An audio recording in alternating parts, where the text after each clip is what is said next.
Mark in the count. The swing arm now coming back as our countdown continues.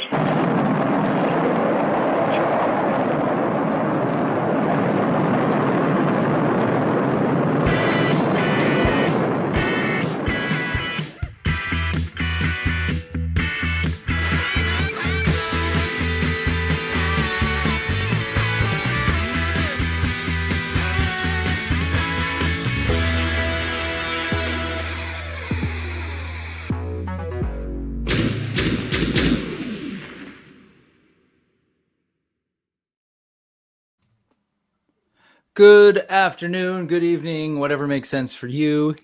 It's me, Brick Something, and Kevin toying around. What's up, everybody? What's up, Kevin? Not much, man. How you doing? I'm okay. I'm good actually. I'm still. I was telling you before this. My body's still adjusting to PDT, I guess, or PST. I don't know. Pacific time, coming from Japan time. So like right around 2:00, I start to get like this. What Like time did you? What day did you get back? I actually got back last Friday. Was it last Friday? Like 2 Fridays ago. But I don't know. It was weird. It like the first couple of days was good, and then Monday was weird. I was starting to get sleepy. I don't know. Plus, as I was telling you also before we started, I'm old and about to get older. I'm an old man. Yeah, in 11 days, man. I'm gonna hit 49. So, Dude, I mean, this 49? time slot is weird for me because this is usually when I start falling asleep.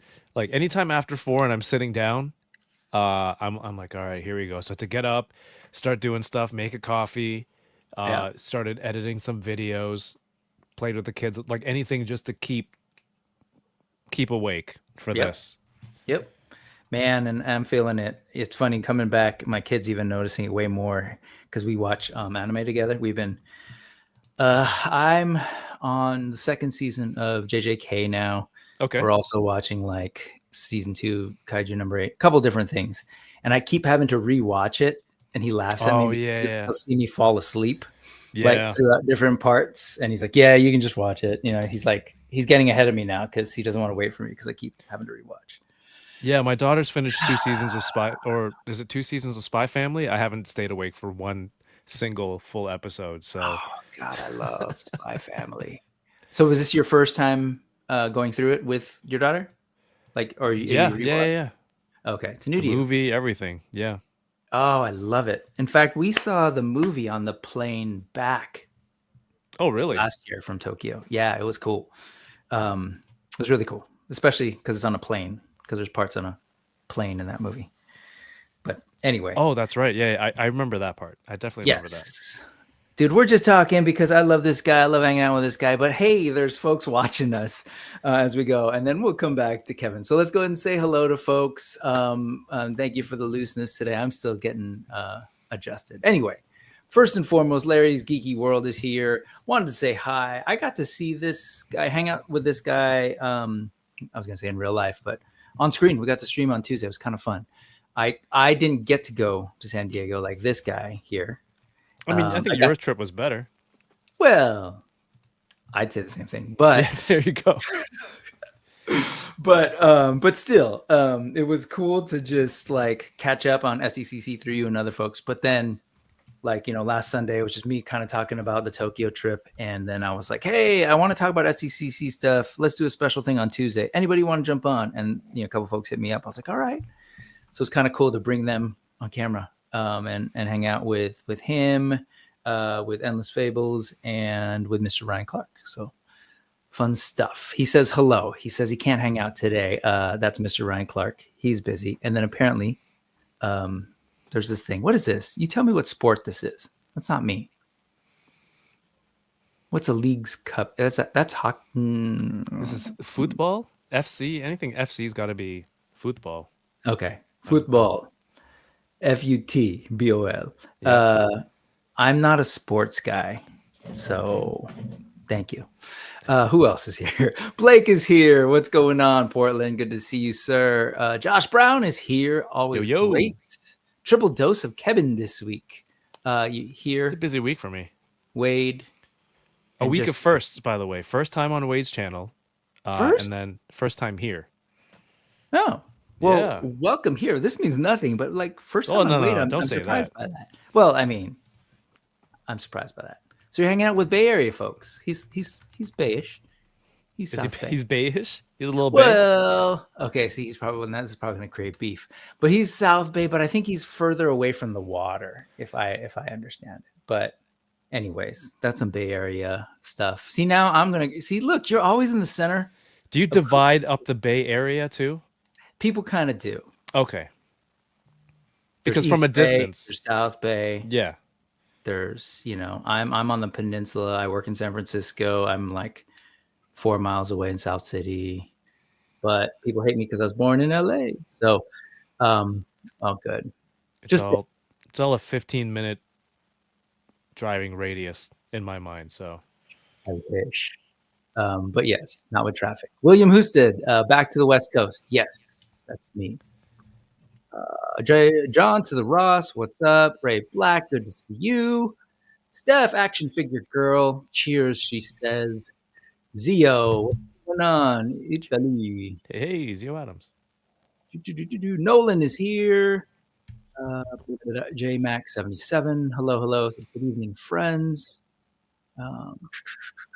Sounds like we are on the same shows right now. Oh, yes. As far as anime, probably anime. Get to hang out with Josh next Sunday. Yeah. He's going to come back and talk to that guy. It's been a minute.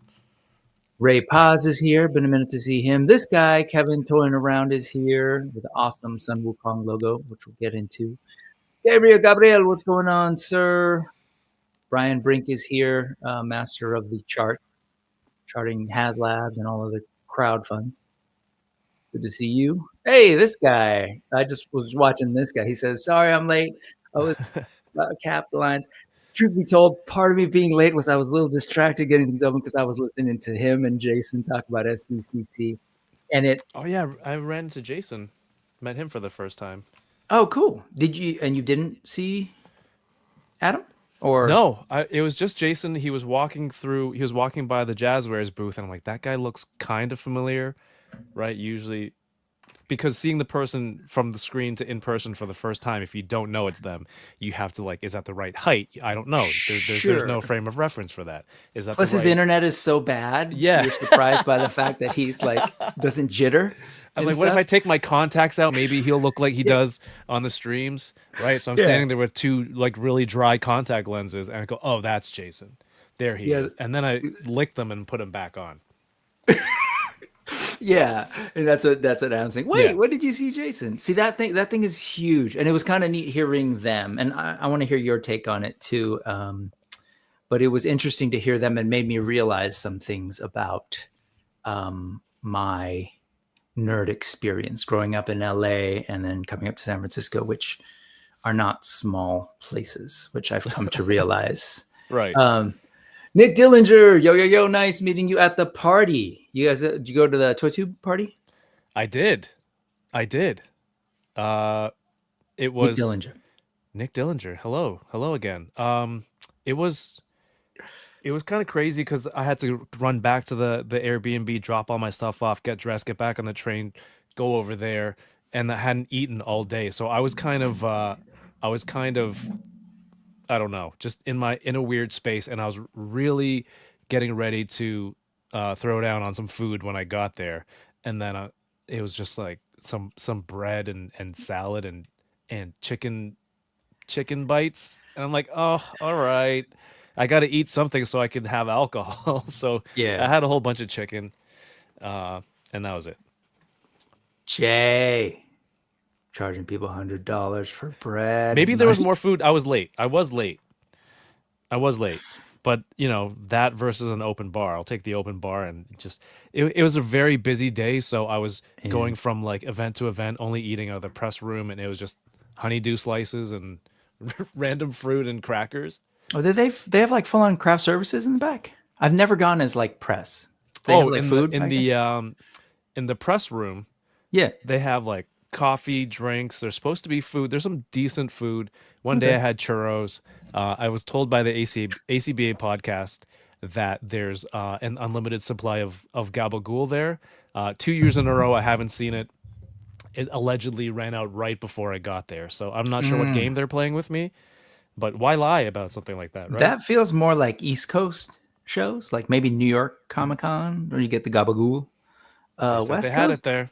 I don't know. I think they're messing with you. Yeah. Maybe Vegas, organized crime places. Nolan wants to let you know that he supports you by using that toying around code all the time. You rock. Yeah. He does. Ken Must. Hey, Ease here. What's up, E. McNeil? Always good to see you, sir. Andrew Gady's Toys is here. Sorry, I'm getting slow at this. And yes, and Adam's also surprised because no gabagool. What's the point, really, after that? What's the point? I knew it. I said, if Rick Dom is in the chat, I'm going to call him out. Look who shows up. At least it's in a super chat. Rick, not once have I seen this alleged pork shoulder sliced deli meat. Not once. What's the truth, Rick? What's the truth? Good to see this guy too. Local guy too. Hey, so Rick, if you've been in the chat this entire time, help let me know if I'm out of line by talking about South Bay, Bay Area, all that kind of stuff. But yeah, Julius Downey, my brother, will be that guy. What is Gabagool? That would be from a show that you didn't watch. It's a Sopranos reference and an organized. No, it's not. It's not an organized crime reference. It's the what is it? The New Jersey, New York Italian accent of saying, is it capicola? Capicola, this sliced deli meat you can get, and I think in that accent they just call it gabagool. It's just evolved into that pronunciation. I actually never finished Sopranos, but I don't know. Maybe someday. It's too late, man. There's been way too much. If I can watch it 4 times. There's just been way too much great television since then, and I wonder. That's fair. Yeah. See. Okay. Thank you, Rick. I appreciate that. That helps me feel good. He says, "No, I'm not out of line at all." Okay. Just throwing that out there. But yes, and Rick is here as well. Rick Jones. What's up? This Rick is here because we got 2 Bay Area Ricks in the chat. Oh, and he watched it. So if I'm old, I think you're showing your age. Rewatch time. Rewatch time. It's okay. All right. And then here's Josh. I never started Sopranos. So there you go. All right. It's one thing to not start it, but if you started and you didn't finish, I feel like that's even tougher. So a lot of it had to do with who I was living in at the time and if they were paying for cable or not and HBO or not. And so at a certain point, my HBO ended and then I never went back to it is what it was. So yeah, that's fair. What's up, Allison? Welcome. Hey. And Brian Brink says, beware, binging on The Sopranos will lower your outlook on humanity. Yeah. Could I get lower? Anyway, but hey, and thank you to all my channel members. I appreciate that. Look at this. Allison's been here for 17 months. Beaches, she says. Beaches. Thank you, Allison. I appreciate you. I appreciate everyone in this chat right now who's a member. You guys are awesome. And so I kind of mentioned I'm getting older. In 11 days, August 14th is going to be my 49th birthday. I actually started this channel when I turned 47. So 740, wow. Is that right? Yeah, I'm going to be starting my 3rd year, I guess, is what it is. So my birthday is also a sort of milestone for the channel. So I don't have any plans. I'm never really good at this kind of thing. I pulled something together last year. So all I will say is I will figure it out because it always falls on the start of school too. And so it's just like, but all that to say, thank you to everybody who's been watching this entire time. Thank you to folks like Allison, Adam, everybody else, Brian, Nolan, who've been around supporting the channel, memberships, Blake, who recently became a member. I appreciate all of you. And special thanks to this guy because I'm going to hang out with him on Tuesday and talk about his awesome sculpts. Hello, Sebastian. Sebastian, what's up? Seeing him everywhere. I love it. Yes. Just found out on Thursday when I was streaming with Brandon that I think what is it? The Goof? No, Goof Troop? which No, Goof, it's the movie. Goofy The movie? movie. Hmm. Yeah, figures from Mondo is Sebastian's handiwork. So that's super cool. Yeah, he's all about that. And I was in that chat as well. In fact, it was him, Quip, and me. I don't know what we were talking about. They're like, hey, let's just stream together. Okay, cool. So we're streaming together on Tuesday. We actually made that happen on your show, sir. Bringing people together. Yes. Okay, let's go ahead and move on, and let's talk about actually no. If you're seeing that URL down by Kevin's face, and also down by his left shoulder, like right there. After the show, I'll get my act together, get this all the links to everything that we saw, including a bunch of links to Kevin's stuff that you should know about. I'm sure everybody does, but so there's that. That's the order of business. Now I'm going to go ahead and move us to the side, except instead of clicking share screen, I clicked remove. So that's not how that works. It is here. Okay. And so that would put me and Kevin. See, we're tiny again, like this. There you go. Okay. All right. Oh, I like when you did it with your hand. It's like you were. Yeah, it's a thing that Dope. yes, I like use it. the Force, a little bit of what you've got going on there with Professor X. Because like you, friend, I'm like a lifelong nerd. So that you got at the top of your channel here with the X-Men, you've sort of assembled your little X-Men too. There we go. Of the enablers on your channel. You do a lot of great content around stuff that I love. You mentioned Star Wars. You do a Star Wars show. I'm just like, yes. Been into your channel for a while. I mentioned this when we were hanging out before I left for Tokyo, that like some of the stuff what really surprised me about your channel was like the production value and what you were shooting for. So I mentioned like the Toys R Us, the hunting around. Is that what they were called? Yeah. I remember watching that and sending that to people. I was like, dude, this is like one person putting together. Well, I'm sure it's not only one person. You know, you had your quote unquote intern, but but it felt like a cable show of like people walk. It was awesome. So thank you. First time I ever did anything like that, and it's just years of watching a lot of shows, like you said, comedies, sitcoms that I enjoy, and I'm like, how I think it just subconsciously it's how I ended up cutting everything together and filming it. So appreciate that. Thank you. And that's all you editing and just doing all that work. Yeah, I had the fellas, my friend DK obviously and Mo, they were camera 1 and 2, and then you know, they got me the footage. I learned how to do multi-camera editing, and it was just me editing music, setting it up with Toys R Us, getting the guest, getting questions, and having fun with that. Yeah, man, I was watching that and I was like, man, this is worth the whatever. What is it? The premium YouTube or whatever, to not see the commercials and watch the show. It was really cool. And that's what I like about your channel. You've got stuff like that. And it seems like you're constantly like toying around with different ideas. So then you've got the enablers folks hanging out. Was it once a month now? Yes. On Thursdays. And then you do your unboxing toys like with friends where you're interviewing, talking to folks, kind of like now, but you're actually actively like looking at stuff and opening stuff up and just kind of chatting.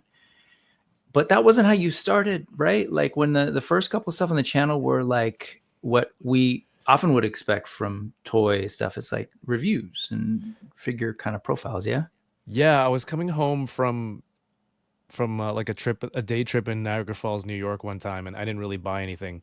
And then I saw on Facebook, someone's like, oh, on the Canadian side at that Toys R Us, the new wave of Marvel Legends, the Apocalypse Build-A-Figure wave is out. So I went in, sure enough, it was there, and I grabbed it, and people were like, you should do a review. So again, I downloaded Windows Movie Maker, which was like, I don't know,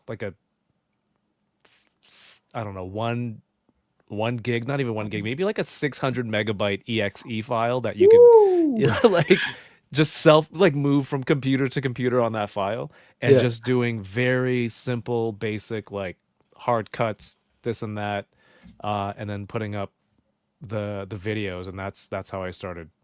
Nice. And was that, so you didn't have plans? So I'm going to create a channel and build this presence and this brand. people were just like, hey, you got these things, so you got excited, you had these figures, and you wanted to put them up. Yeah, absolutely. That's all it was, and it's from years of watching like reviews like Bug and D Amazing and different reviewers out there. That I'm like, okay, this is kind of what people want, I guess. And so that's how it started. And then during the pandemic, I'm like, damn, I have so much toys to open. I did it live on Instagram, and then I'm like, oh, I can post these. After that, I can edit, download, and move them over to YouTube, and then just like, oh, it's just better on YouTube. It's Yeah. just easier and cleaner. So it just that's how it evolved. And sorry if I'm giving anybody like motion sickness, but I'm trying to get back because I think it was like 7 years. Yeah, 7 years now. Yeah, that's I guess that's that first wave. Look how basic it is, right? I scrounged together a backdrop, it's awesome. a dio that I made, and I used to do toy photography before that. So like you have to get the Rogue Apocalypse thumbnail there, Yep. And that's kind of how it all started.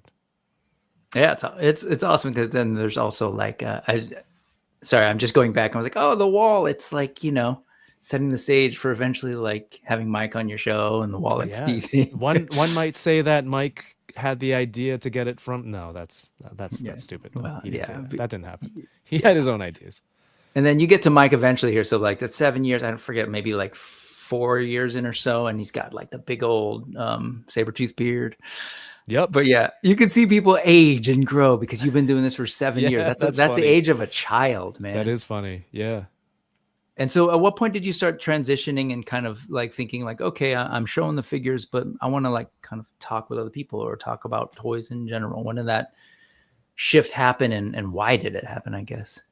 It was, I think it was like the second live stream that I did on IG. I'm like, why don't I just have a friend come on and hang out, someone who I haven't talked to in a while or somebody new. And then so it was easy. It was easy enough that you can do the split screen up, down. And then I was like, oh, I'll just download those, re-edit it for like YouTube horizontal like configuration. And then it was just years of figuring out the right software, camera, lighting, things like that, and just fine tuning it to what eventually is StreamYard. Yeah, how long before you get to a StreamYard situation? It was probably like a couple of years, because when you have a guest coming in and like it could be one guest one week and 3 the next, and you can create all the presets you want, but you throw those things into the mix and everything. If you're just using OBS, it's kind of hard to prepare for that unless you have like you're ready. You have like a setup for 3 people or 4 people, and then you got a screen share and you want to switch to your camera and this and that. So I think StreamYard just took away a lot of those things that could go wrong. Totally like turnkey, like go in and it's kind of there. Yeah, I think as like a business expense, that is worth it, right? Just your show runs a lot smoother. This is helpful for me too, to see that 5 years ago you did the first episode of Unboxing Thursdays and it had 217 views, which is like about what I'm pulling in. So no, it's cool to kind of see that growth. It's awesome. Who was the first guest? I don't think that I've ever seen. First episode is me. Okay, yourself. If you go to the left, it's Articulatrix is this guy who lives overseas, but he lived in Canada at one point. There you go, Ramney. And then he has he posted a lot of really cool photos on Instagram, and it kind of started from there. I met a lot of people in the community on Facebook prior to all this, in the ACBA group and other. And yeah, exactly, and through Facebook. So there's a lot of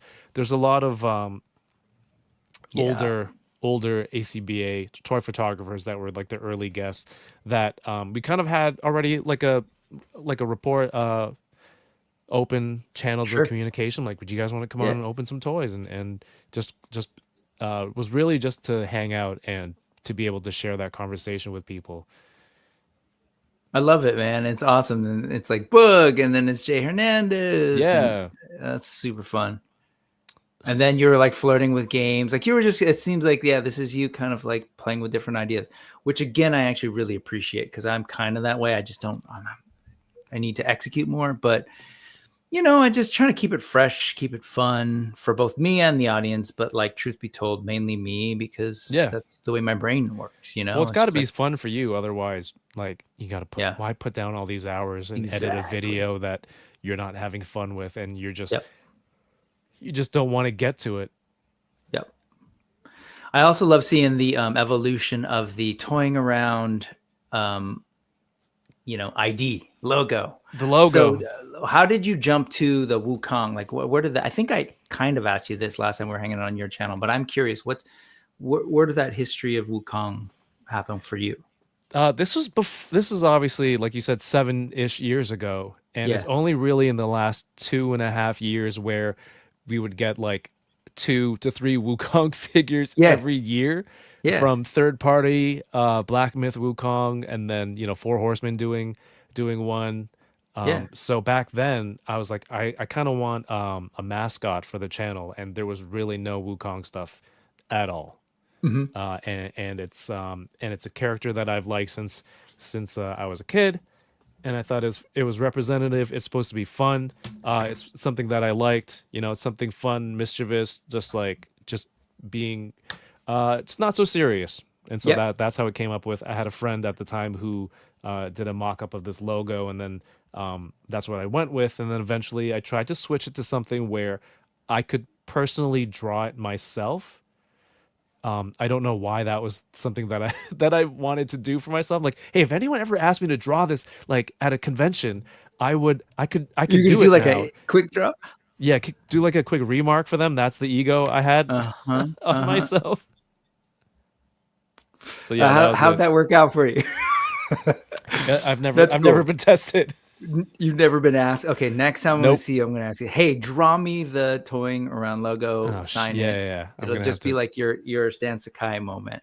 Right. Exactly. Well, I have been weirdly obsessed with him too, since so like I think last time we were talking about like my Lego background a little bit, but this is my like, oh God, I don't know how long ago this was. So 2010, it seems like. But I was obsessed with him to the point where like I just kept insisting at some point somebody in Lego needs to do like a Wukong. So that was my take on a Sun Wukong, and it kind of became my logo for like, you know, my custom minifig. And at a certain point I was like designing these things, and I was doing like a bunch of like Marvel custom stuff, and I did a Wukong one and no one was interested. It's meant to be. But nowadays it's like, man, we got Wukong coming out the ears, and that's a reference if you know it. Oh yeah, I do. So I'm very happy about that. Yeah, this is cool, man. I've seen it evolve. I love your channel. You know this. And thank you for having me come through, hang out. I love hanging out with you guys, man. whether it's enablers or Boba Squadron, just in the chat, and just I love it. Some of the best Star Wars content, because you guys aren't weird haters and all just like annoying. So I appreciate that. Okay, Thank you.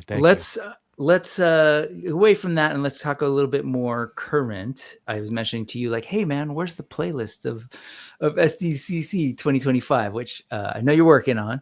Yes. So at that point, I want to share that with folks, because between you and there were a couple of other folks that I was watching getting my SDCC content, yours was mostly on IG, is where I was getting a lot of stuff from you. Yeah, I wanted to live stream from preview night, and the connection that I had was atrocious. So I had to pivot and do pre-records for everything, but also get photos out as soon as possible. Dan, can I just get one more view on that Jada video? Thanks. Be the 1,000th person here. Boom. Who's gonna be? There it is. We made it. We made it. It's okay. We'll refresh that later. Yeah, it's cool. It's cool. Yeah, no, it was cool. And then you got all the panels actually, so it's a great place if you want to go there. Some of them are live, and as you said, did you end up going and reposting anything that sounds like you didn't have signal fully? So, or was it all the live stuff? For whatever reason, the room for the Marvel Legends worked perfectly. That live stream went fine, and then I think it's like 2 over was the Star Wars one. That one was also not great. Cut out halfway on the show floor. It wasn't working, so I'm like, I got a second. I have a second phone. I got an extra number just so I can get data on it and stream from that one, and it didn't work. So the moment I Oh, got back, I contacted customer service, and I'm like, I paid for this and none of it worked, and I need a, I better not see this on my bill. I need a credit. They're like, have you been billed yet? And then that's when I realized, I'm like, oh shoot. I was just so angry that it wasn't even on my bill. How can they remove a charge that's not right. been charged yet? So that's Preemptive Karen didn't yeah, quite yeah. work out for you. I said note my account. All right. The viewers are in a uproar. Uh-huh. Uh-huh. Well, since then, and then at the I enjoyed watching the live stuff, man, and it's just kind of cool to see folks just hanging out and just kind of sitting around talking about stuff. It was really cool, and every now and then you get an ass shot if someone stands up to go. I'm assuming into the house or something. Yeah. Yeah, for sure. Getting a I'm drink. assuming that's where people were going. Yeah, Right. you get like an ass every now and then. People would comment on somebody's ass. It was good times. Can So you that was explain to the viewers that it's just somebody walking in front of the camera and it's not No, just no, random I'm trying to ass? entice them Oh so yeah, that yeah. they Go watch go it. and then You they're like, oh, wait, I ass get to lovers. watch this and there will be nerd ass. Yes.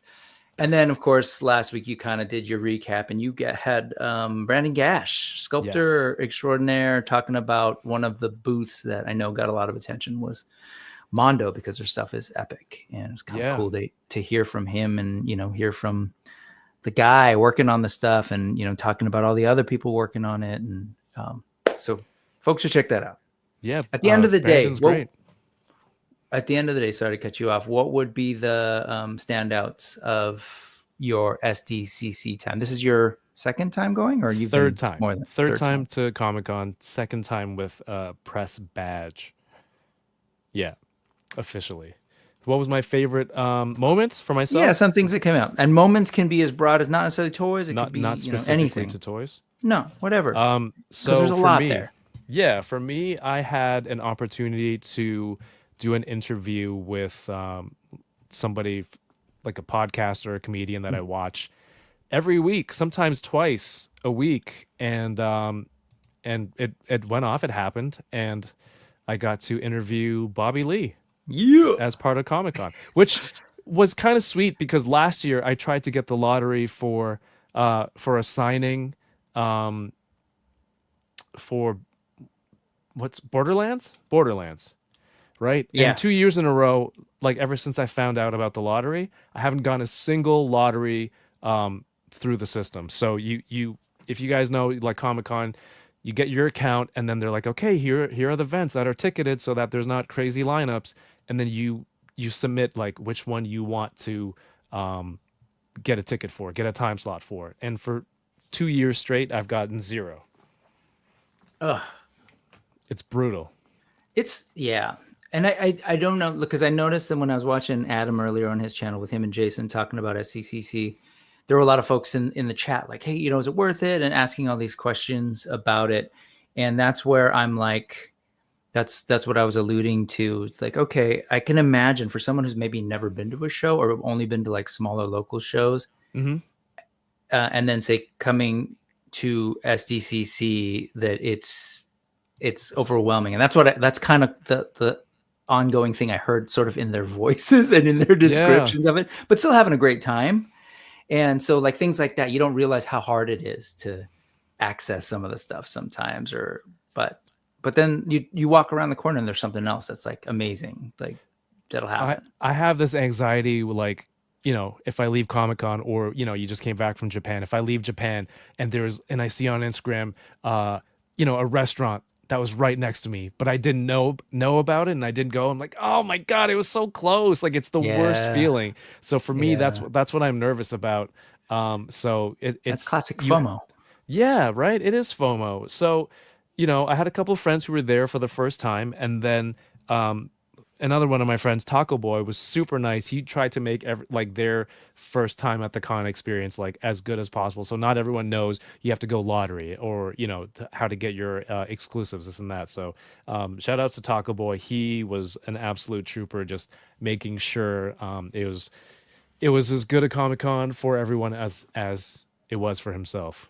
Yeah, he's awesome. I remember, was it last year when he kind of put together like his montages of his time, and it was sweet. I don't mean that in any weird way, like not invalidating or anything. Like it's super sweet. Like it genuinely was like, oh my god, I love watching his like photo montages of everybody Yeah. he's hung out with, and then it was just cool to hear him, other folks talking about meeting him and hanging out with him, and then this year to see him hanging out with you all, and it was really cool. It was cool, and it's cool to hear that he's now like, I want to help other people. I love it. The best.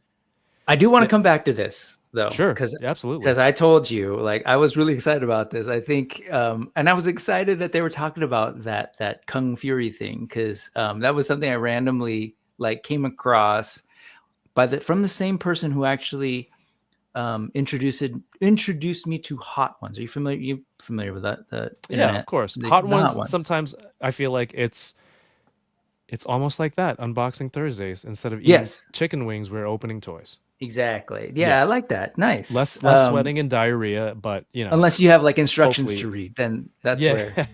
Thank you. But no, the same friend who introduced me to this guy's Hot Ones. You remember him on Hot Ones, where he essentially sharded? Yep. That was the person who introduced me to Hot Ones by showing me Bobby Lee's episode. Right. Longtime friend Francis. I was in a band with him, Korean dude. So we're talking about Bobby on multiple levels all the time. But then he's the one who also sent me that Kung Fury, and to sort of hear him talk about that as sort of kind of inspiration for what he's doing with Deadweight. Oh, okay. Really cool. Yeah. I have to watch it still. Oh, it's I think I sent it to my brother the other day, and it's just wild. Even just the first 30 seconds, it's just so bonkers is probably the best word to describe it. So you got to talk to him. How did you all set that up? You just hit him up? Yeah, well, I saw they had a panel for the graphic novel, and I guess I emailed the right people at the right time, and this got set up. It's kind of in the. Oh, you know what? Just looking at him now, and just like I have the volumes not on, but just like stop toying around. Dude, it's such a good soundbite. I think I have. Well, in the full video, I'm gonna put out the full video next week so people can watch it. But it kind of, we talked about real quick how the interview came about, and the whole thing. Like, it's an 8.5 minute video clip. I edited it to only comic talk for this reel, and it's 2 minutes, so it's 6 minutes of tangents, gags, just things like that, and it makes me so happy. So I'm not like there's the toy stuff that I want to do when I go to Comic-Con, right? And then when there's something like this, it's like, how can I do something different, a little bit different? And sorry, as you do that, can you kiss the mic like Bobby did? Yeah, so so sometimes there's something that everyone else is doing that I don't really want to do the same thing. You know what I mean? Yeah. And exactly. No, but there's fun in it. But then if it was between that and something that someone else is gonna cover, like, I'm gonna go do this. Yeah. And if it doesn't do the same numbers as another video, I can live with that, because this video, again, meeting Bobby and talking about this comic that they're walking on, and then I got to chat with Matthew, who's also in this video too. He's the artist, he's like a co-writer too. Co-writer, okay. So it's such a cool experience that what's another booth tour video really mean for me? That's for me.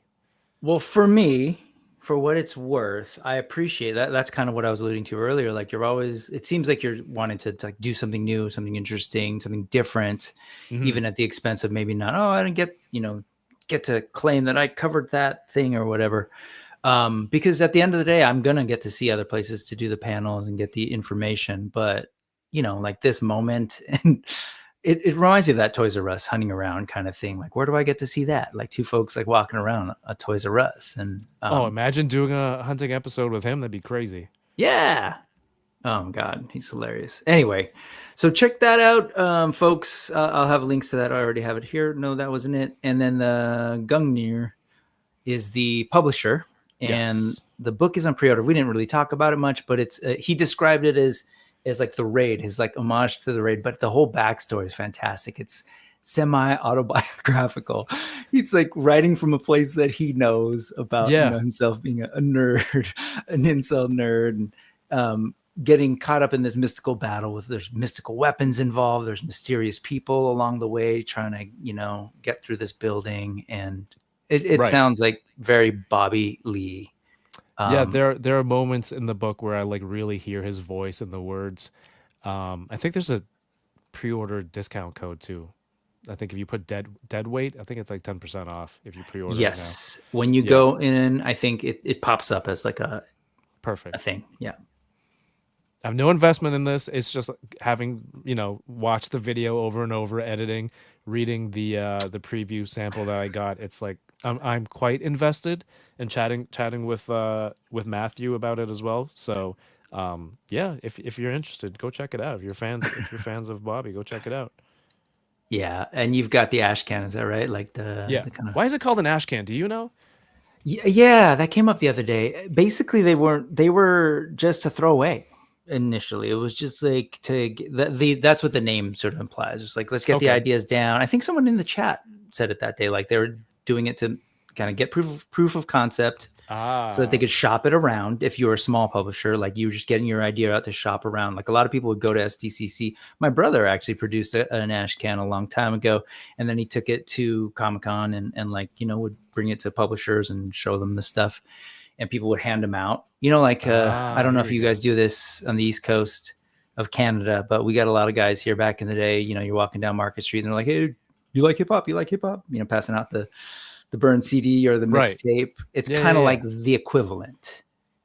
And so bigger places would do it as just a way to give people something. Smaller places would do it as a way to shop it around in the hopes that someone would pick up their books. And then the ash can name is implies that it's, not meant to be like an actual product. It's meant to be kind of just out there and thrown away. But over time they become sought after because, this becomes the next big book. You have the ash can. I mean, the copy tape. I got has like a glossy, like very very nice cover on it too. So I can't imagine. I guess it's evolved to a thing where like it's nice now. We want to make you want to wow somebody with it. I thought you were gonna say like it has like a glossy imprint of like Bobby's oily hands, greasy hands on it. That it could be. Totally I might have that on my microphone. I just realized that he did use that microphone. So okay, for charity. That's SDCC. You can check out his coverage. That was just one of the many things that I was like particularly excited about. I think like you, man, I'm like, there's all sorts of great stuff out there, great content, but like I'm interested in new, interesting, different, hilarious. Yeah. And that seems to be your wheelhouse. I mean, if I got the channel to the point where it's like, I can do some of this stuff too. It's fun for me. So I want to be able to use that ability. But for toy stuff, I still have tons of toy videos. I did the Jada, I did Legends, Star Wars team, Mask. A lot of those videos are out, and then I have about 9 more videos to go. So yep, it's all over there on the channel. You'll see all this stuff both under live. Check under live for some of the panels and under videos. And he is, as we speak, I can tell, is putting together the playlist. I have a list. I have a list of the videos. Okay. Too. So yeah, some of them I'll put up for early for channel members, but it seems kind of time sensitive, so I just might put everything out. Love it. Love it. Love it. Love it. Okay, real quick, while we're here, see Josh knew where I was going with that. Early Wall XD, RMD, ¿cómo está? Hoy pare, another Bay, in the Bay. Yeah. He was, I think RMD, did you just go to Japan as well, or was that last year? He went when you were there. In April. Yeah, in April. Yeah. So that's the next thing I wanted to talk to you a little bit about is, just share that. I want to talk to you about. The Tokyo trip went great, and like, but yeah, I want to talk to you about like how you went about, because I went there and like I'm there to have fun and enjoy myself. Yeah. And so while I love doing the channel and I love giving folks content, it's also it's a thing that I do for fun. It's a hobby. I love growing it. I love like building community. I love sharing stuff that I see, but at the end of the day, I don't want it to kind of get in the way of me enjoying the Yeah, trip. that was my So trip this year. that's what I want to ask you is like, how do you do that? How do you see that? Given like you just went to like you got to go to Star Wars. Here's how you do it. Yeah, how do you do it? Here's how you Break do it down. How do you balance it? I guess, or not. And I don't want this to sound bad or derogatory or like anything, disparaging to my family, but just don't bring the family. If you want to do content, don't bring the family. And Yeah. my wife and I, Yeah. like my wife went with me the first year to Comic-Con, and she's like, this is cool, but there's nothing really there for her. Now, if I had to go do an interview, or I had the ToyTubers panel, the panel the first year, which was awesome. Shout outs to Jay. Oh, that's But right. yeah, but I'm like, she had nothing to do. Downtown, like she didn't really like downtown San Diego that much. I don't think she wanted to go down by the water by herself. 796 Studios, who was there, we were at the same house, and I don't know, he's just not mobile, so he couldn't really go anywhere with her to do stuff. So so she's like, yeah, I don't know if I would go back. Like, if she wants to go on a trip, we'll go on a family trip. So Sure. the first year I got press, I went back, and when I go make a video, I don't have to worry like, oh shoot, does she have something to do? Is she bored? Right. I feel bad, right? It's a kind of weight that is on both of us, and so we reached an agreement where it's like, it's just, yeah, it would be nice to be there, but not everyone is having fun that they want. So in Japan, that's why I did much less content. Like, I had my camera and I Yeah. filmed some stuff here and there, but a lot of it is still on my camera because I didn't film it with the intent to make a Yeah. video. I Yeah. filmed it because it was something cool, and I'm like, oh, I'll do a voiceover after, and it just didn't even feel right. Like, the videos didn't make sense. It was just walking and looking at stuff. And so, but I was able to enjoy that time with the family. Yep. That makes sense. That makes sense. I think for me, I think you're operating in a whole other level with your channel and the brand and everything. For me, it was, I'm the same way, man. I've got footage from last year and this year that has not seen the light of day. But I can look through it every now and then and be like, oh, that was dope. That was great. So, I don't know. I found that this time around, because last year really was my first year back to Japan where I actually got to just enjoy it. The other two times were like through music. So we were just like, we had an agenda. Cool. It was just like, you're playing the show or you're driving, you're playing the show. So it was very different.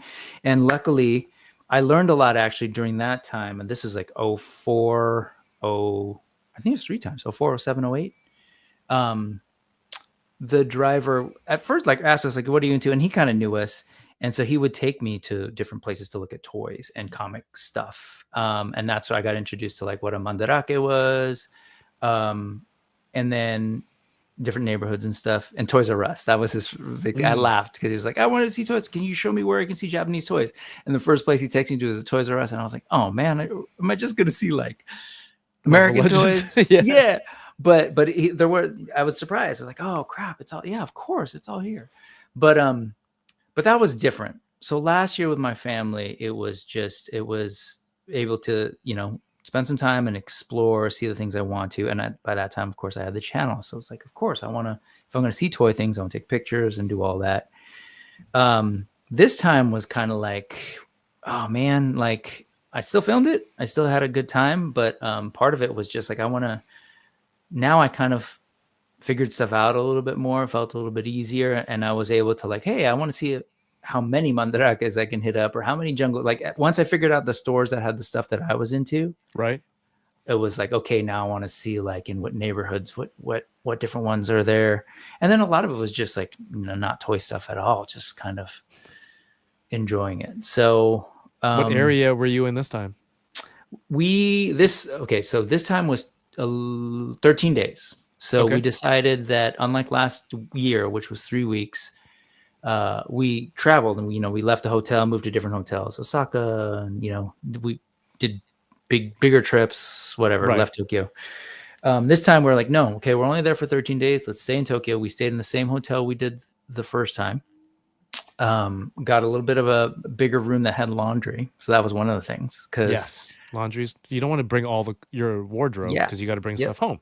Yep. Wash it there. That's exactly. One of the and we've things got two do. kids. We had my kids are now 12 and 14. So they have their room. We have our room. Everybody's got bathrooms, and it was cute. And then we just kind of like go around and just check out different neighborhoods, different places. If we wanted to, we're like, okay, let's go back here. And so it just felt a little bit more relaxed once we kind of had a better lay of the land and the kinds of things we wanted to see. But also kind of this time was nice because my youngest developed a nerdy passion. He wanted to start the One Piece trading card game. So, ooh, nice. So it was like, oh, cool. Like I got to bring him to things that he wanted to see and help him figure it out, and like make sense of everything from like how the store lays things out and all that. So that was super fun. At the end of the day, came back with some of the stuff that I want. Like. And I shared this last weekend, so I won't rehash for the folks who are watching, but I look for weird toys that like I think the newest version of them were made like in 2017. So I'm looking at older stuff, so I'm getting good deals. And then just show it. Yeah. And then Gashapon is the new stuff. Like this is all just capsule toy basura, like no good stuff. Oh dude, it got to a point where I left the capsules in Japan and took all the toys out. I've never done that before, but it was just a lot of wasted space. And ooh, like you got the bugs too. Yeah, which nice. I shared last time. Very nice. I even got like little not maldeveloped or in development bugs. Ew. Anyways, it was cool. So that was the trip. But I still struggle with like, how much of that stuff should I post and when can I get to it? But at the end of the day, I appreciate what you said. It was a good trip. Like, I agree with you that I would say if I had the choice to do SDCC and in Tokyo, that's where I would go. SDCC these days kind of is intimidating and exhausting just thinking about. It is. There was a moment where Mega J was like, hey man, we're going to go. And Michael from Toy Habits are like, hey, let's go hang out. We hadn't planned the Japan trip yet. And it's like, okay, cool. Yeah, I'll go through. We'll just go and hang out. And I get to see, Toy Migos, hopefully run into you. And that was a thought. And then Japan happened. I was like, all right, peace. Yeah, guys, sorry, but I'm going to go eat delicious cheap ramen every day. Man. Go do that. Ramen, sushi, onigiri at the konbini. Like, right. Family Mart. Chicky, yes, family chicky every day. Yes, we'll walk by. We'll be fine, and then we'll walk by Family Mart, and all this out of nowhere, my son will go, "I'm hungry. Can I have a snack?" Yes, go get a chicken, and it's the best, however many $100 piece of chicken it is that you can get. Before we go on though, I'd love to hear so like last week I broke down like these are the shops that I was into. What were like the shops that when you go back, I'll say when you go back, because you will, what are you like, I'm going to go back to this. And these are the ones that like, these are the places I really loved that I need to go back to and check out. The first time I went to the wrong Ami store because I went there and I made a video. And then when I looked for the address, to put it in the video, I'm like, wait, there's 2 locations. And then the location that I didn't go to was the main one with like multiple levels. So make sure you go to the right one in Akihabara. I think it's the Radio Kaikan building. Yeah. And in there, that one also has multiple levels. The Kyoto store is in there. A bunch of Gachapon stores in there. It's almost like a department store. Like the elevators in the middle of the store, and like you go through and you can go to different levels and buy different toys. It's a lot of fun.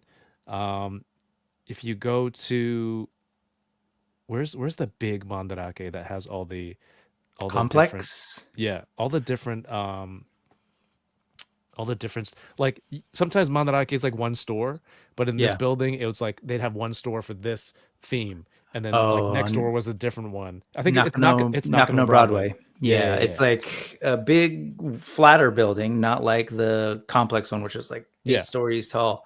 and each floor is a thing. But in this case, it's almost like a Frankenstein's. If folks are familiar with Frankenstein's, you walk in and there's like different stalls.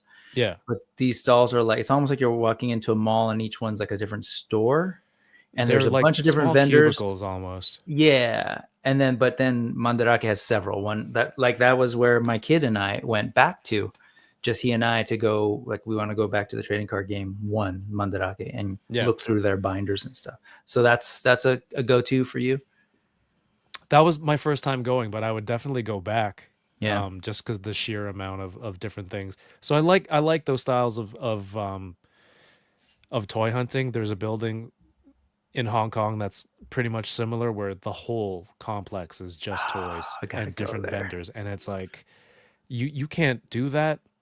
Like, where would you do that here? I feel like rent is too expensive, like shop space is too expensive. It just wouldn't be a feasible business, as cool as the idea is. And there wouldn't be as many people enough to like generate the traffic you'd need to be able to make the money every day, right? Right.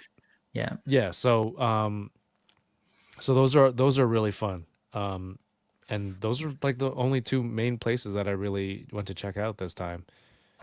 Nice. Yeah. Nice. I went to both of those this time. The one you mentioned where the Kyoto store is, that was actually my first time seeing that store.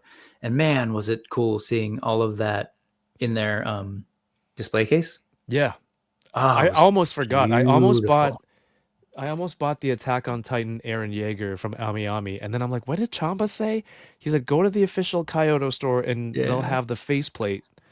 The official, like, if you pre-order from Kyoto, you'll get the faceplate. And then so I was about to pay, and I look it up on my phone, and I'm like, oh shoot, it's one escalator up. And thankfully, when I went up, it was there, so I didn't have to buy it twice. Oh yeah, Bandai. Which store? Oh, this is the main store. Yeah. Right by the train station. I will also say I was inspired by you. After seeing you go through the process, I got glasses at Jin's. I couldn't find it. I was trying to find your video. Was it Instagram that you did it, or was it YouTube? Do you remember where you posted that? What did I do? Just like where you actually you talked through about getting glasses. You're like, oh, we're gonna try this. I don't know. I heard that you could just go and show up. I don't know where it was, but in Canada, it's like, I don't know how it is down there. You got to go get your prescription, choose the glasses, and it's like, I don't know, several $100s. And then even with insurance, you only get like a $200 allowance every 2 years or something like that. Yep. So similar. If you go to this place, it's called Jin's, or any other chain in the mall, they'll do your eye test for you for free.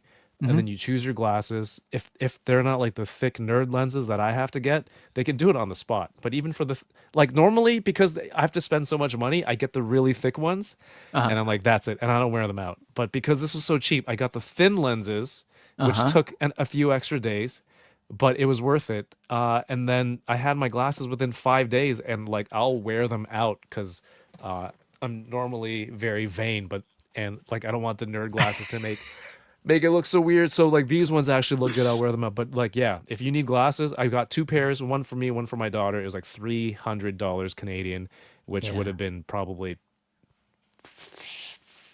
500-ish if I did it at home with all the add-ons that I got. Yeah, we did it. We went to a Jin's in Ginza, and just, okay, let's go to this one here, and did the whole deal, like in and out in a little over an hour. Actually, they're kind of busy.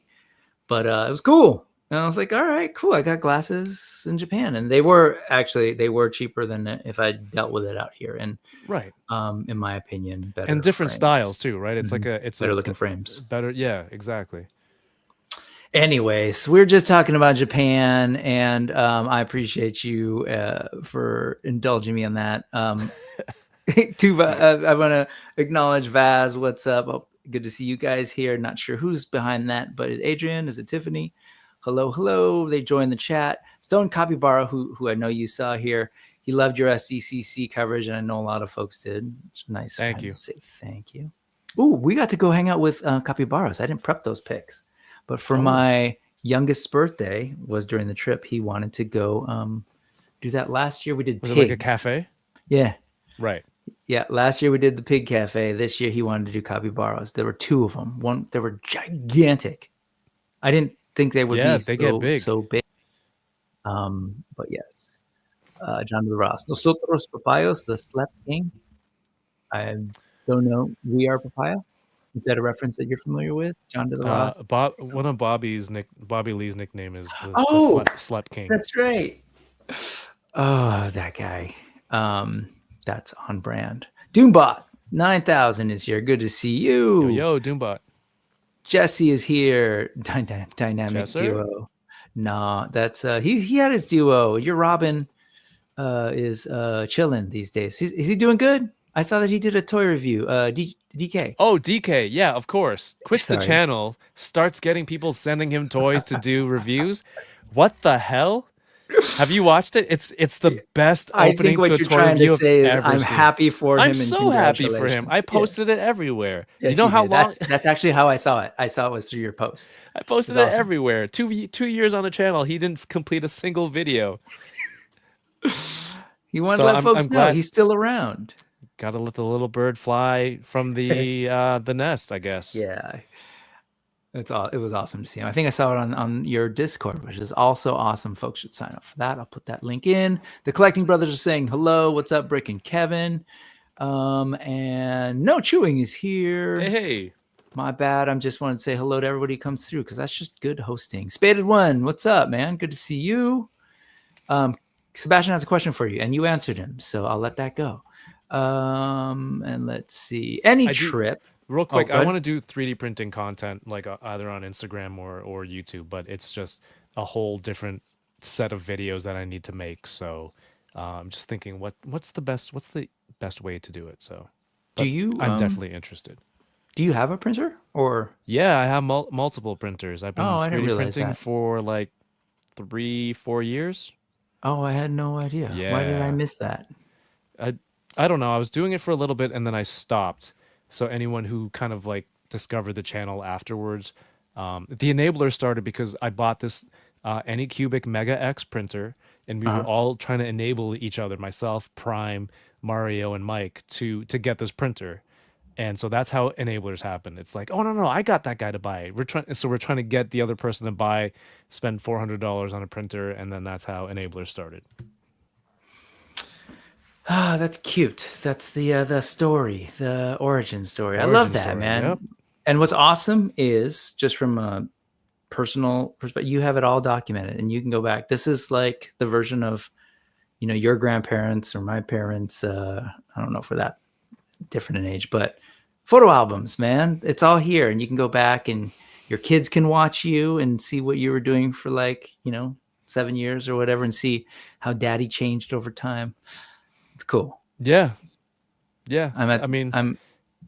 I've looked pretty much the same since my kids known me, but like we have a Google screen on our kitchen, and it's like the kids' photos come up all the time, and I feel like sometimes when they're like, it's really difficult, right? Parenting, whatever it may be, that moment, you look at those photos and you're like, oh, they were so damn cute, and like it just the stress level just dissipates a little bit, and then I think, damn, if my parents had this, would my child, like if Asian, like the Asian parent stereotype of just you don't have to explain, but I got it. Yeah, if our parents had that, it's like, would they be more chill? How different would our lives be now? They might smile a little more. Right? They might. Yeah, no, I hear you. I always think about that. I was like, man, you kids have no idea. I know. Steph loves blind boxes like capsules. Josh is saying he wishes his kids would get into a TCG. I'd say be careful. It's another thing to spend on. And just our leave habits packs are in the bad house, enough. man. Just buy them. Yeah, it's true. And his wife would not allow those bugs in mine neither. The house. Oh, my wife was blown away when we were opening them last year. She was like, "Wait, that came in that thing?" It was crazy. Yeah, they're kind of wild. I love my wife. Winger Lose is here. What's up? You're the new Mario on all the live streams this week. I miss the days when I'd see Mario everywhere. He's old news. You've had him on here. That's old news. I have had him on here, and that's what created beef, and that's why I'm bringing you on here and trying to butter you up so we can make everything peaceful and not weird anymore. I was gonna think of a whole thing to call him out on here, but didn't have time. No, we're letting it go. We're moving on. All right, let's actually look at some nerdy stuff. We Yeah. were talking about it. Thank you for the great content. Thank you for talking about toy traveling. And let us. What's the first thing we should look at here? I've got a fun weird one. Have you seen this thing by 6" Plus? This Hulk that is now being offered on 5K Toys. I think I just saw it recently. Which what's this one called again? Green Scar.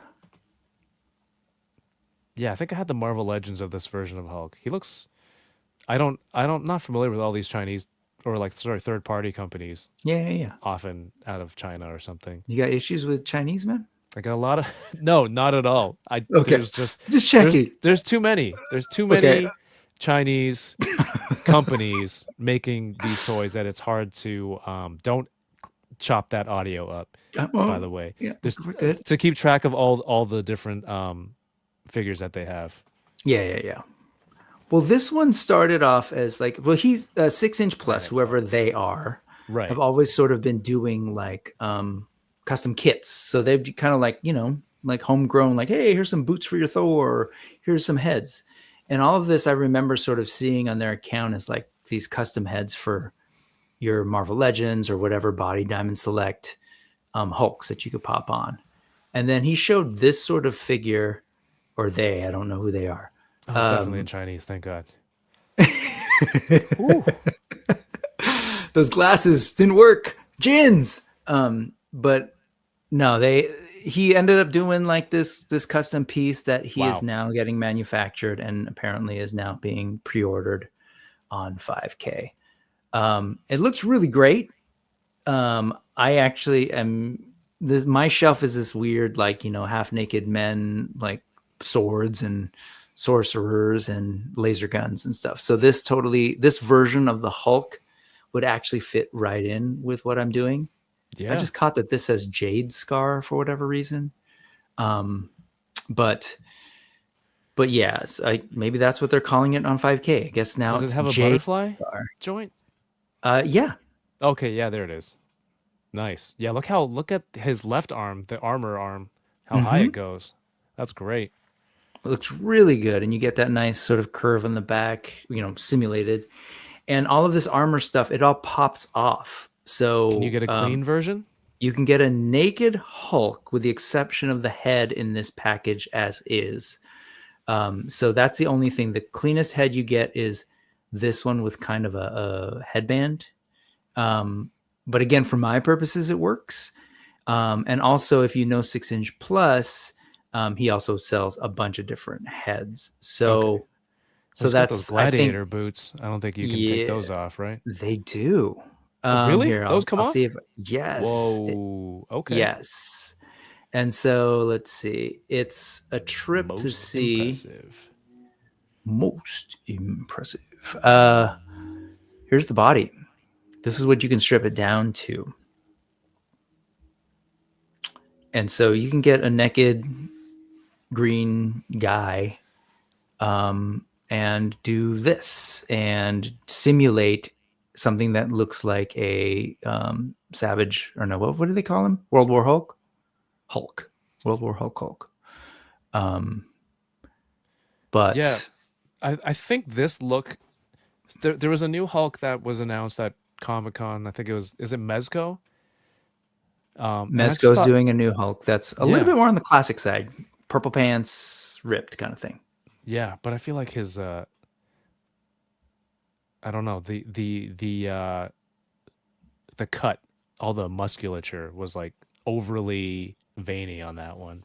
That's what I was saying too. It was like super, it's almost like you went from like, I don't know, old school TV to HD TV in an instant. And like, yeah. And I was saying his head doesn't have that. Like you don't see all the like little details in his face. There's no veins on his face, but the second you get neck down, it gets like, so I see what you're saying on that Mezco. Like the detail slider was like all the way to the max on the Mezco one. I like this one a lot. I'm in really for good. it because I'm curious about the body. I'm always kind of just for science interested in what people are doing. Like you were saying, there's a lot of these companies seemingly coming out of nowhere. And I'm How kind much of is just this? 89, all said and done. Oh, Well, shipping, I guess. Looks pretty good. And just to think of like all that stuff comes off, that's what I'm really intrigued by. So Right. anyway, that's some ephemera for you. There is this Hulk that started off as, you know, this guy doing custom kits, custom parts. Here's like an early example of like an early head sculpt that's very like McFarlane looking that he was doing. Mm-hmm. So he would like sell these heads, develop these heads for folks. And yeah.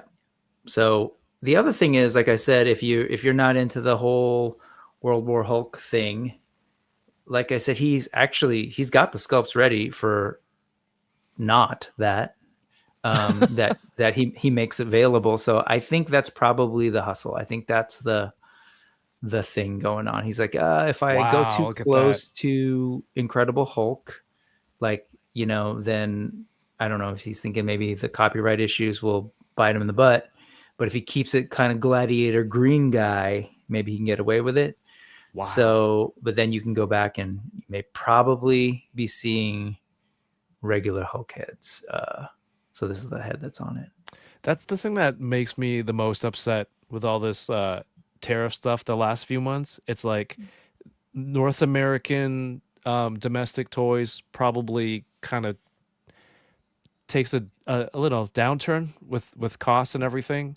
But I'm like, all the toys out of Asia like might not even be affected. The only effect is like getting them to American audience. Who might have to pay the tariff on top of all that stuff. But for me, I'm like, I'm good. I'm in Japan. I'm like, let's buy all this. I'm not worrying about tariffs. I'm ordering off AliExpress. All my Japan stuff. We had duties on orders from Japan anyway, right? It wasn't egregious, but nothing's changed. So I think it's cool to see. It might be like an opportunity for, again, these third party companies to really turn up the pressure. Yeah, and putting more awesome stuff out. And that's a lot of the stuff that I talk about here. It tends to be just because I'm really like, I love Hasbro stuff. I love Mattel stuff. I've been like, if I could do a tab of what I've donated to the cause of Hasbro since the beginning of my life, it would be ridiculous. So like these days, I'm really intrigued by the third parties, the indies.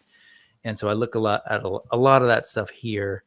And so I don't know, maybe it is a moment with the whole tariff thing. And in general, regardless of the tariff thing, we're just seeing way like an influx of all these different toy makers. And, you know, like this guy was doing custom kits. Now he's going into full on production. So I find that stuff fascinating. I also am not going to ignore that there's a naked Thor in the background there, because I think that's awesome. But also here you can see the sandal. Kind of wild. Wow. Okay.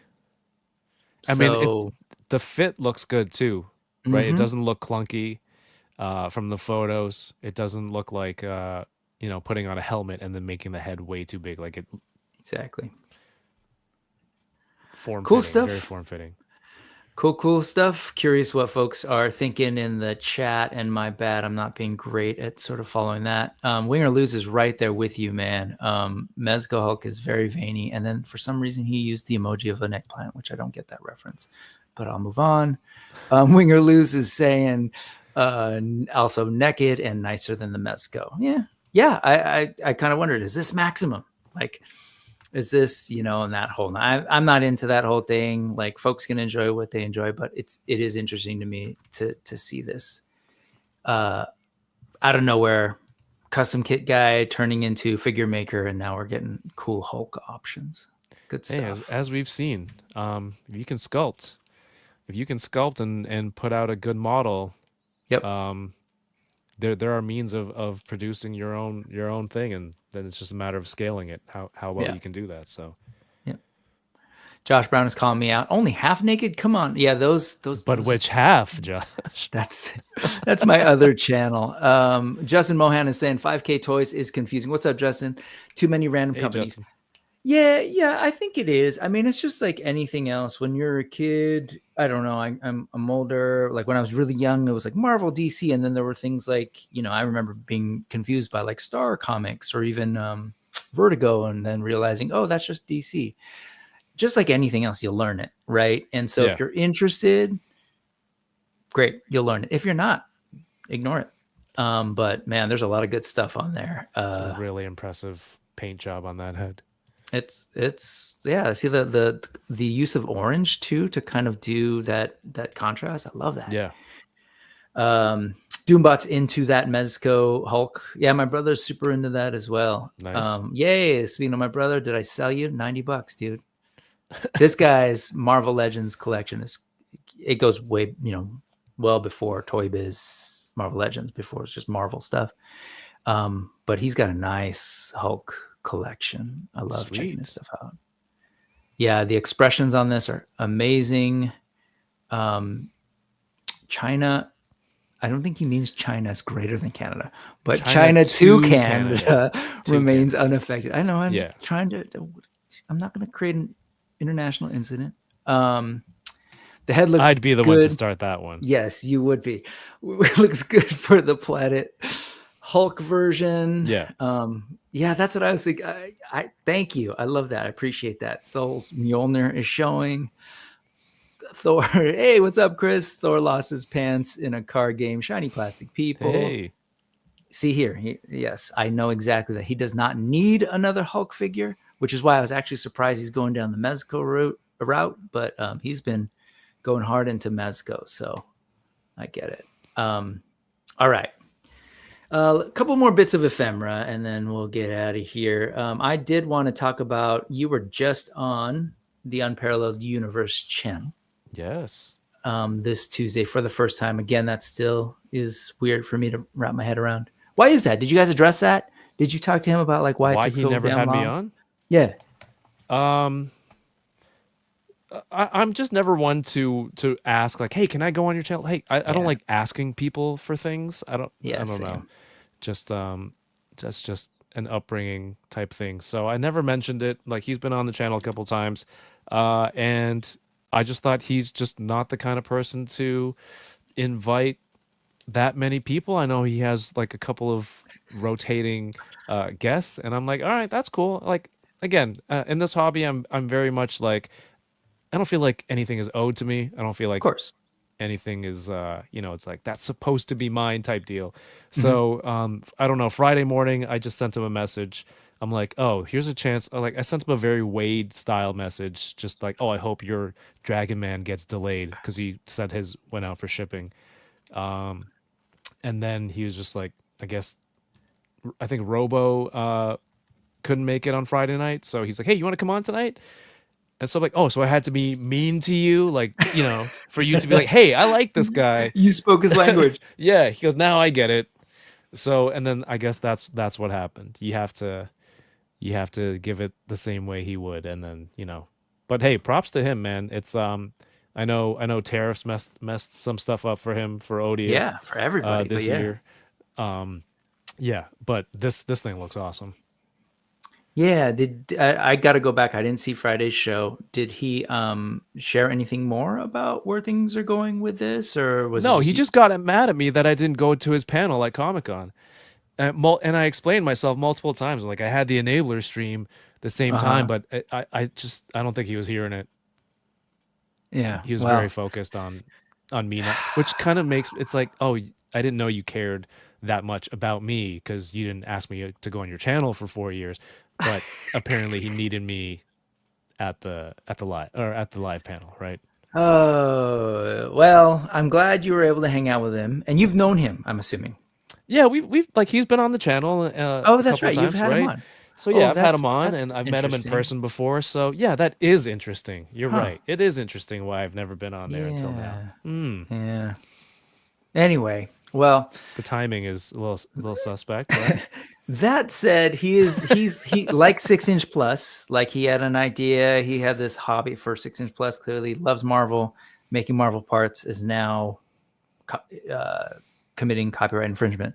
Now we have Wade, who's like, I have an idea. I have this character, and it's been a staple of his channel. It's his logo, his icon, and it's cool. It's in figure form. Last Legions Con, it was cool to see him kind of in a booth, like an aisle across from where we were at the Spiro booth, just doing his thing with his dope dio, showing off his stuff, talking to people, selling stuff. We were supposed to be getting some new figures kickstarted, but as you pointed out, because of the tariffs, he had to put a pause on all that. And looks like it might be happening soonish. Again, he might be picking that back up soon. And this is one of a couple that he's been teasing. So this is an Odious variant from Japan. Is he calling him Ronin Odious, I think, or Ninja Odious? I forget. I should probably. Here's where we bring in your friend who's taught us to read. Shout out Yoko. Yes, Ronin Odious. Always reminding us to use the power of reading. It's looking good, man. I love, like, I keep telling myself, I'm one of those guys who's like, man, I got to stop buying Skeletors, for example, Massiverse, because they keep making Skeletors, but then they keep making them so damn good that I'm like, okay, I want that one. Same goes with this. I was like, man, I got my Odious figure. What else? And then he shows us like this stuff where it's not only the different soft goods, but the accessories and the head sculpt with like this one even has like a grayer beard. And I was like, oh, that is cool. So I was really excited when I saw this right around the SDCC time is when this was being shared, I want to say. No, it's really cool. I think I like this look better than the plain, the first Odious. Yeah. Look at that. Just a little bit of well, the first one had a little bit of customization and different looks too, but I think I prefer this one a little bit more. I do. I like this one, and there's another one that I'm really, really excited about, and that's the one he brought to Legions Con. It was like a Yeti type bluish, white blue kind of thing in the snow. Okay. But he's gonna have some cool stuff when it happens, because it will happen. It's just, you know, a matter of timing, and we're dealing with this bullshit with the tariffs and the guy over here. So, but I was excited by this. Obviously, it's like I've got Japan on the mind. It's like if Odious were, I don't know, do you watch One Piece like on Wano? So do you do One Piece? I'm still waiting for the new series to come out, the abridged version, so I can start there. You start from there. Yeah, gotcha. I'm not starting a 1,300 episode anime. That's insane. I've stalled out at 1,008, 1,009 now, but I've paused. I'm taking a little bit of a break. But anyway, I stopped right in this arc where they're kind of more like samurai looking, and so everybody looks like this. Sweet. I think this is cool. And no, it's very cool. Then that's the science right there. It's like, yeah, when you and I were talking, you're like, I didn't get to see this at SDCC. And it's like, no, you don't actually have to see it. This is like literally, I throw stuff up on the screen and we go, hey, that's cool. Yeah, it is cool. And then we move on, which is what we just did. So good job. No, did you, when I was in Japan, I stayed near this place, the Ninja Museum. So where's that? There's in Asakusa. So there's like the big opening of the place, and there's a staircase, and there's a little blind spot, and in that blind spot they have a dummy there in a ninja costume, kind of like peeking out around the corner. And every day I walked by it would trip me out because I thought it was somebody hiding, looking out from the museum into the street. But yeah, did you get to check it out, or no? I didn't. It's we didn't. I don't think my kids were really into. I think it's a samurai / ninja museum. That's next time. I gotta put that on the list. I did get to go. You can suit up too. They have outfits for you. Oh, I gotta go. Julius Downey. Did you ever check that out in Asakusa? Let me know. But I definitely need to do that next time. Oh, how about this one? Should have pulled cultural appropriating Odious, Kevin. That's really good. That's really good.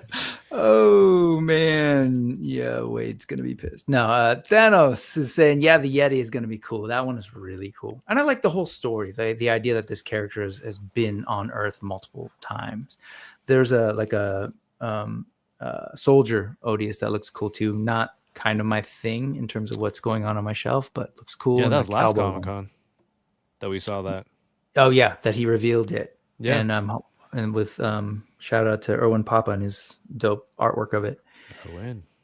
But yeah, hopefully all of those come soon. I really, really want to see him. And yes, Rick is saying that is the name that he's going with, is Inuit. He used to say Eskimo Odious. It was a whole thing. But all right, today friends, speaking of snow, is the last day that you can pre-order the latest Mythic Legions wave. And I don't know, is Legions at all in your sort of world over there, or not really? Dude, it always looks so good. I just don't Understatement, have the resources financially and spatially for this line because so much of it looks really good, and like definitely. Legions, the homie CJ works on a lot of those soft goods. So good. But I mean, it was cool. They were at Comic-Con, right? And people were For the going first after time. that exclusive. Yep. I think it sold out. Yep, it was the first time at SDCC, which I'm really excited about because I feel like a brand and like an awesome thing, nerdy thing like Four Horsemen and Mythic Legions is the kind of thing that I love to see being brought to SDC and getting that like mass exposure. And I'm really hoping. For sure. I mean, they've been in the game for how long, right? They should have. I hope being out there, right? People recognize that name. They're like, oh shoot, Four Horsemen is here. They've been sculpting. Or even like just because that was what I loved to do at SDCC back in the day, was just walk around, especially like the little artist alley or like the designer sort of side of things, smaller like little imprint logo designer type, either clothing or sometimes 3D printed stuff or figures, and just discover stuff. Like that. It's kind of like what I do here on the channel. It's like I loved walking by and just being surprised by stuff. So I'm just hoping people are walking by and seeing like this case of these crazy, wildly painted, beautifully sculpted Four Horsemen figures and going, what is that? But this is the newest wave that has been on pre-order for about a month now. This is the final day to pre-order on their site. And so I just brought this up because you just said that like, I don't really have the room for it financially or spatially, which is 100% true. These are not necessarily cheap toys at all. But I just wanted to... They're not cheap, but they're really good value for what 100%. you're paying. For anyone who's, bi-curious. Yes, BUI curious. Yes. Or bi-curious. I highly recommend that as well. Thinking about purchasing. But I'm sharing this video by Dorklair. If you don't know Dorklair, you really should. Great channel, awesome guy, Bill.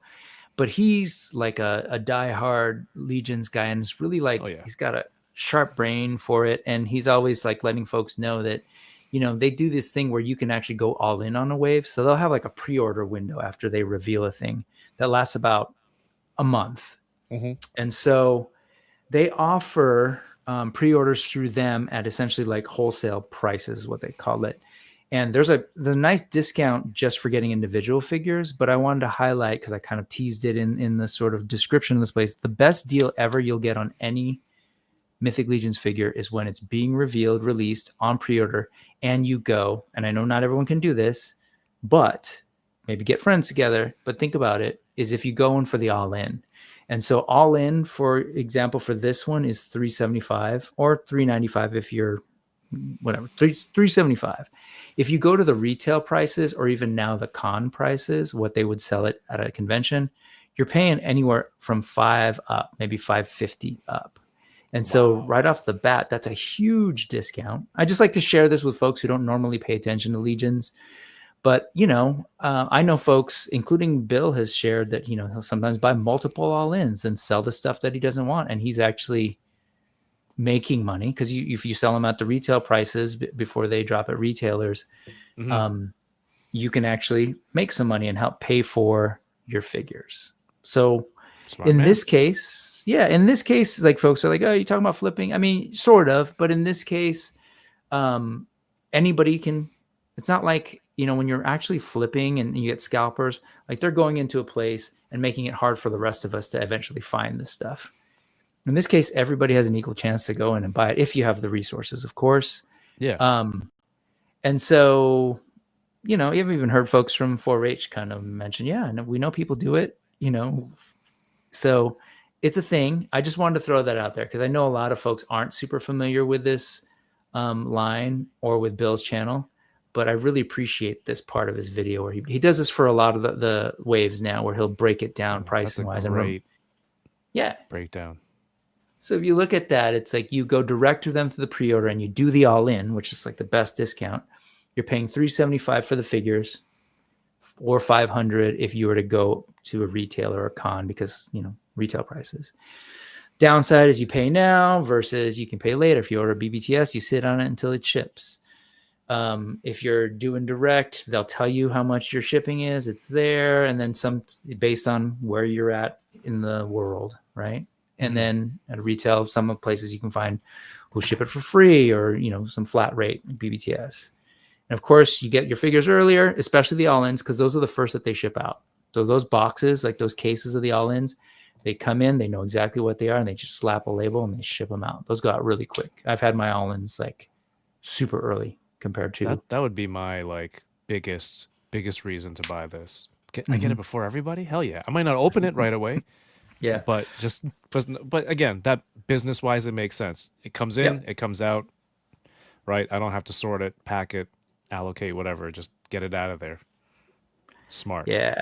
It's super smart. And, I like to share it because I know sometimes folks aren't familiar or they think it's super daunting.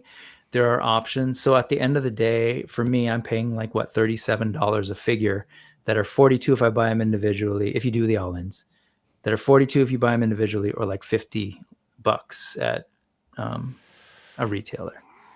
And then this is wild. They got this big old bear, which I remember you probably saw like the big brown one, and this is like the polar bear version. Mm-hmm. I think these are selling for 110 at BBTS at retailers. So it's $30 off if you get it right just That's on huge. pre-order. A little bit more if you do it as an all-in. So there's a couple big figures in this one that are getting that kind of like little extra discount, like this guy too, this wolf. I really like that accessory set. Yeah, you're looking at this one. The barrel of ale. Pretty damn cool. And Trevor makes it look super nice here. And they've got even like the logo of the little pub.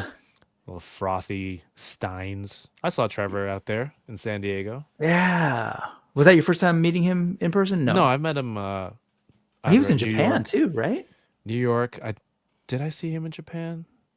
And maybe like another SDCC. I've met him there before too. Mm-hmm. Mm-hmm. All right. Well, let's do. Dude is he's good at his craft. He's well practiced at his craft, I should say. So I was gonna say genius. I think people overuse the word, and I think it's actually unfair because it negates all the hard work folks do. Let's go here and then probably call it a show. Speaking of some of the half-naked men that I collect, I also collect Savage Crucible, and I'm like all about these Wave 2 figures right now. I backed the Kickstarter. The first wave were like the Lemurians, and they were cool, but they didn't quite excite me the way I was hoping they would. And then these guys came in, and I guess it's because it's half-naked men. No, I don't know. Yeah, I'm properly excited by these guys is what I'm trying to say. They're really good. Like the movement on them, the way they figured out the butterfly compared to Wave 1. But that's not what I wanted to share as ephemera today. I just wanted to point this out, and it's one of those things that with the SDCC news and everything feel like it's gotten a little bit lost. But I always find it interesting when, like you were talking about the Mythic Legions accessories, right? Like that's kind of a new thing for them. They've been like dipping their toes in the water of like doing accessories and props and dial pieces. Right off, here we are with Harbinger Studios, Savage Crucible Wave 2, and they're also kind of exploring something different beyond the figures themselves, things to kind of like build the world, but also support the collector with display. Sweet. So they've got their little stands here. They're little, that's so. Anyways, they've got their stands for $10. So these a 4-pack of stands with all these little like plugs. A 4-pack for $10? For $10. With all these swappable pegs? Come on, that's amazing. Absolutely. And then a lot of their accessories will come with things that can plug into there. And so to show that, they also revealed this, which is a $24 deluxe dungeon set that comes with 4 stands. But also check this out. It has all this comes with a Komodo dragon, a blood splatter, some skulls to plug into the ground that fit right into those holes, this chain set, rats, bones, all the things one needs. For an extra $14? That's insane. Yes. Go get that one. Everyone, go get that one. And I did. It's up for pre-order now, and you can kind of see the you can change do like that nail into the ground. Yes. Wow. That's cool. That's smart. I hope this does well for them. They look really cool. And so it's kind of a neat thing when companies like do this pretty early on too, because a lot of us are like, hey, where's the Marvel Legends accessory pack, or give us the effects packs, and we find other bases avenues. Painted? Yep, they're fully painted. Wow. They've come with so it's not just like molded wraps. plastic. You get if you get the most basic 4 of them for $10.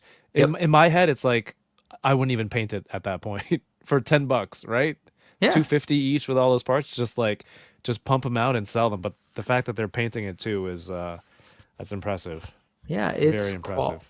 Quality stuff from the Savage Crucible folks. I feel like there were other pictures. Where are they? Maybe I need to scroll over or swipe over, but here they are. Duh. Keep scrolling. Here's the skulls. Pretty cool. But check this out. Oh, sure. Let's show this. Yeah, what's up with this dragon? Oh, nice. Very good. Yeah. Half naked guy on the floor. Does it flow? Oh, I thought it like flows with the grooves of the cobblestones too. That'd be hard to predict. Next level. Yeah. And probably limit it to just this that one spot. But check this out. I think it's interesting that they went with like a real world Komodo dragon, which is very much in their property. They've got like a story conceit that can bring different things into this world. So maybe they brought in Komodo dragons from Earth, but it's a cool looking Komodo dragon in a world where I think people are excited about G.I. Joe releases because of the animals. I think they're smart to be like, hey, here's a Komodo dragon for your shelf. Funnily enough, I was on Facebook Marketplace yesterday and someone was selling just the animal and they kept the figure. I'm like, that almost never happens. Yeah. I feel like people sell the figure and then my wife's like, what the hell are you even talking about? And then I just forget it. They're animals. Like I can't like go into like, yeah, it's desirable to have a 1/12 scale of regular animal, and G.I. Joe's doing like there's no time for that. She's like, nerd. It's too I'm far. married you. You gotta dance on that line. You can't just bring her too far. That you can't like keep her there. Keep her here. You can't push her that far away. Yeah. Well, here's the display of this guy, how the chain thing works, and that's a tail. Oops. It might not be, Kevin. It's a little blurred. It might not be. Get your Jin's glasses to double check. Anyway, lizards taking a dump or well-endowed lizards. I'm not sure which it is. Shout out Bobby Lee. Hey man, we could go ahead and wrap it up there. I had other stuff to look at, but there's just so I'm much good if you want to stuff. go for a few more minutes. Just you don't need to call it on account of me, but if you need to go, I'm good with that too. Yeah, I think let's do one more. Let's do one more. Here you go. Let's do one more. Because there's an arms race, dude. There's an action figure arms race. All right, hold on. Let me just wrap my head around this first. You were gonna call it, and then you're like, you know what? Let me just drop this bombshell at the So you were just gonna walk away from this? Kinda. Like, there's just this is the reality. Honestly, this is my Sunday. I'm just like, I just want to talk toys, and like I've just found that if I just pause for a moment, something new will come along that I want to talk about. Yeah. So I don't get too precious about like, I missed it, because I can't cover it all. I know. I'm just messing with you. I know, but I do want to hear your take, because I've heard some interesting thoughts on Dan, like people like concerned about the face and stuff. But before we get to this figure in particular, by the way, if you're not following this kind of stuff, there's a bunch of Street Fighter options now. Jada is killing it with Street Fighter Ultimate Street Fighter 2. Is that right? What's it called? I think so. Street Fighter 2. I keep seeing, but there's like an Ultra in there on their site. So it's like Ultra Street Fighter 2, I think. I'm gonna Google it. Okay, Google it. Okay, see, keep going. DK. So they're doing their thing, and then in comes Storm Collectible saying like, "Hey, yeah, we know people have been waiting on our Street Fighter stuff. It's been taking along, and it's whatever. We're seeing Jada doing their thing." They didn't say this. This is me interpreting. Right. And all of a sudden, they drop this Street Fighter Alpha line, Alpha 3 line, that is comparable to Jada's stuff. Same size, very similar-ish like capability, I will say. Of course, people will nitpick and say this one's better or whatever. But just in terms of the posability, the sculpt, the quality of what we're getting, and what tripped me out about Storm was their price. For Storm to come in and be like a really comparable $30-ish price is wild if you're familiar with how much Storm collectible stuff. This is an import company. Yes. Right. That's import quality, I would say. Oh, yeah. At not import prices. Yeah. So at the end of the day, I just think it's wild to sit back and watch, especially you were at SDCC. And at the beginning of that show, we're just like, oh my God, Jada's got, look, again, you get to see all of the Street Fighter 2 stuff. Great. Oh, Mega Man, cool. And then a couple days into it, I think it was like the second day, Saturday maybe, we get a look at a new Ryu from them. That's all Street Fighter Alpha 2'd out. So like now they respond with their version. Jada's now responding with their version of Alpha 2. And I'm just sitting back, that like the meme, so with the popcorn. And I find it awesome. I find it fascinating. At the end of the day, if you're a Street Fighter fan or if you're an action figure fan, people are just stepping their game up in both of those areas, and you're going to get a bunch of cool options. Are you invested at all in this arms race? Where are you at? I'm not as into Street Fighter enough that I have like a very strong opinion about one or the other. I know the looks of Street Fighter characters that I like, and I have them on my shelf, and I got those through Jada. Like I bought those through Jada, and that's the line I was collecting. The Storm stuff came out from people that I know who have it. It's great. Again, it makes you question how are they doing it at that price? But at the same time, people are saying about Jada, how is Jada doing their stuff at that price, right? I'm sure other domestic companies are thinking, how are you doing 1/12 scale figures, of this quality with these accessories at that price point? So there's always that. Whether one is a response to the other, who knows? Like Jada put out the prototypes at SDCC, but it's not like they just whipped it up 2 weeks ago for the con. Like this is months. That's in the making, the weirdest part to me. if not even more.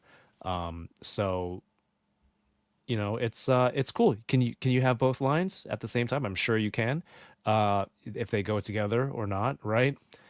It's just somebody made a joke like, oh, why did we have to choose one or the other? And I was just like, oh, it's a versus game. That's why you have to fight about it's true. it. It's the new challenger what has else entered. is there, right? Yes. But like in the spirit, but it doesn't have to be. I think both companies are very aware of what's going on. In my Jada video, I said between Invincible and their Alpha, which one was the most made the most noise, and June was like, one line was the most surprising for people and one line was more controversial. So all I know is they're aware, but I'm not invested one way or the other that like who's better. You have to buy one or the other. Like, no, just buy the one that you think looks cool, or buy both for yourself. I'm of the school of thought that like buy both and try it out for yourself. Don't let somebody else tell you what's better, what's worse. Agreed.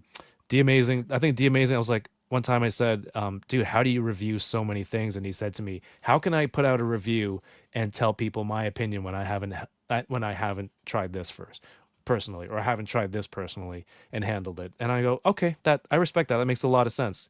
Because, who am I to judge just off of a photo? Like if I had the choice between someone who handled it and someone who's just like, this doesn't look great on the screen, whose opinion would I value more? Yeah. So yeah. No, I think that's totally a great way of looking at it. And you got to. I like to generally be level-headed. I don't really get into the whole this sucks or whatever. It's my life is too short, literally. And I don't know, man. I got into toys because they're fun. So Yeah. I don't really need this to become a stressful thing. But I gotta say, when Jada revealed not just the Ryu, but then also later this figure, I just was like, okay, these two companies are, I don't know, going at it, but they're just like really delving into this property, which to your point, the idea of like, you could mix them. I will say, we were just talking about Mythic Legions, right? You all saw the numbers. I was talking about, hey, it's a great deal to get like a $37 on a figure. Like, if there was any line where you could say, why not both? This could potentially be it. Like these are right? $25 to $30 figures for the most part. You like, why not? If you really like Street Fighter, you're getting all sorts of cool options. Like, they're not bad. Neither of them seem to be bad, quote unquote, in any way. They're like really high quality, awesome figures. The best figures I would say we've seen from this property. So I don't know. Yeah, I think when I say, dramatic and I say like it's an arms race, it's not. At the end of the day, it's toys. And I think it's actually really cool to watch. And I will say, since this is the newest thing that's been revealed after even Jada revealed their SDCC stuff, Alpha 2 stuff, which looks great. I think this figure looks really good. I am not as familiar with anything beyond Street Alpha, even Street Fighter Alpha. I think I was introduced to those looks of those figures through Marvel versus whatever, or Capcom versus whatever, either Marvel or right. So like folks are saying like, this head isn't right. Do you know much about that? Are you? I don't. Okay. I would not be the person to comment on that. Okay, that's fine. I think it looks cool. Maybe we didn't need to bring this one up after all. No, it's fine. Like, if anyone was looking to come to the show and get some actual helpful information, wrong. On that note, what's up, Wholesome Warlock? Good to see you.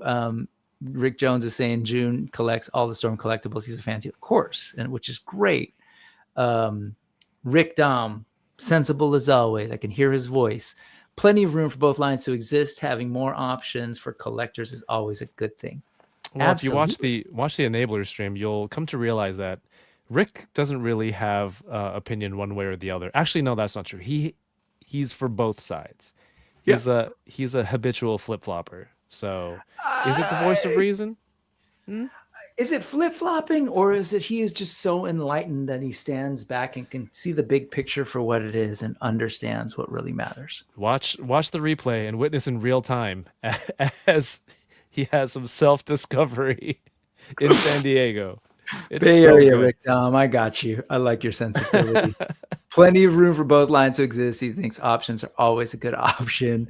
And then, of course, I was dancing around this one, but we can go ahead and end the stream now, because this guy right here, no, man, this is great. 796 Studios saying, oh, my boys, because if you've been following the Brick Something News for the last couple of weeks, I had him on, and there was an awkward I don't know. There was accusations of racial bias, maybe, or discrimination. And we had to, I went over on Kevin's channel to try and bring some peace. And I questioned whether or not Kevin had issues with Chinese folks in the beginning of the show. So it's all wonderful. Like, there was no reason to anything I just said, but. Now that he's here, have I said anything disparaging about Mario in today's stream? Not a single thing. I think not a word. Well, actually, I hate to end it on this now. At one point, I think you said he was like overrated when someone said that you're like the new Mario on all sorts of streams. I think you said he was not overrated. What was the word you used? I'd have to go back. That doesn't sound Replay right. Crew, anyone who's watching, let us know in the comments below what exactly Kevin said. I don't think that's really necessary at this point. The show's ending. Thank you, Josh Brown. But check the tape, folks. Anyways, I said all he's good old fun. news. He's old, and he's in the news. All good fun. We're gonna take those 2 pieces of beef and we're gonna turn them into some good bistec. We're gonna figure out something good to do Beef stick. with this beef of ours. Hey man, I love hanging out with you. I really appreciate you coming through, hanging out on the channel on the Brick Something News. Thank you for the invite. Of course. I'm sorry it took. I've been in the channel for almost 3 years, and this is the first time you've been on. But when I realized that I got you here quicker than Wade did, I feel okay about it. Like in terms of like relative to the age of your channel. Yeah, absolutely. Yeah. Guys, I think so. Just send me a message. I'll never send you a message to be on your show, but feel free if you want me. That's just how I operate, I guess. And you actually, I think it's really important to say, you heard him say, I'm not the kind of person to ask. That's just how I was raised. I'm the exact same way. I totally get that. We just, we hang back and like, if it works, it works. Not expecting anything. But that said, Kevin's super accessible. I didn't say this, like keeping the tradition of the K-pop thing. I think as far as toy tubers go, Kevin is my toy tuber idol. Like I've been a fan of his, and I love the vibe that he brings over on his channel, man. He keeps it fun. Thank you. He jokes all the time and creates international incidents, racial tension. I think he might single-handedly be. Anyways, I'll drop that. I appreciate you for coming on, man. I really do. What do folks need to know that they don't already know about your channel? Anything that you want to tease? Are you like on a bunch of streams again this week? No, Enabler stream is actually this upcoming Thursday. So the first Thursday of every month, I go on with my friends, the Enablers. I touched on it briefly, just a group of close friends who try to get each other to buy different things. And it's evolved from that to, just getting involved. And it just created this really awesome viewership in the community of people who show out and hang out, and it's a lot of fun. Lots of videos still, at least like 10 more videos to go for San Diego Comic-Con. So if you're interested in any of those things, youtube.com/toyingaround. I'm on Instagram @toyingaround. I'll post like toy photos, toy news, things like that. Cool stuff that I see, things to that you shouldn't miss for the channel. But ultimately, I enjoy doing this kind of stuff, meeting new people, talking about toys, hanging out, and just having a chill conversation. Yeah, man, he laid the blueprint. Thursdays, he brings on different folks, come in, talk toys, open up toys. I've met a lot of, I've come to discover and know about different people because of your channel. That's cool, my favorite part. My favorite part is anyone who comes on and someone's able to discover their work and maybe commission them for something or get connected in a different way, work on something together. It's the most, it's just the cool byproduct of it. It's the most rewarding thing that has come out of the streams every week. Yeah, man, use your platform, share space. I love it. Appreciate it. Love my people. I appreciate and your people. Yeah, I was just making that real clear. Thank you for making that super clear at the very end. It's not just his people. Yeah. All right. My toy people. Thank you. Thank you for having me on. Yeah, absolutely. Thank you. Toying around, Brick Something. We're going to say goodbye. I'm going to play some music. Oh, next week, me and Josh, who I mentioned earlier, but also this Tuesday, me, Quip, and Sebastian will be on. So look out for that. Like, subscribe, all those things. I'm going to play some music.